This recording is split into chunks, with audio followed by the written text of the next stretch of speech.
सभापति महोदय, पूज्य गुरुजी गुरुमा, उपस्थित अतिथिगण तथा मोर छोट बड़ भाई और भौणी मैंने आज पवित्र दिवस शुभ मुहूर्त मत किसी कहबार सुजोग मिलिथिबार मु एठा खंडित मन करूछि।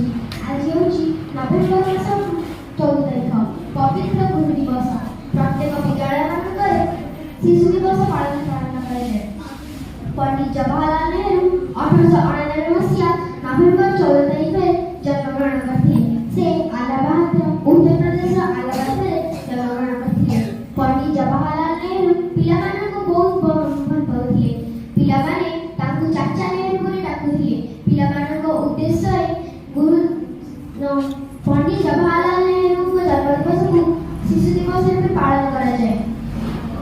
पंडित जवाहरलाल नेहरू आम देश अमर।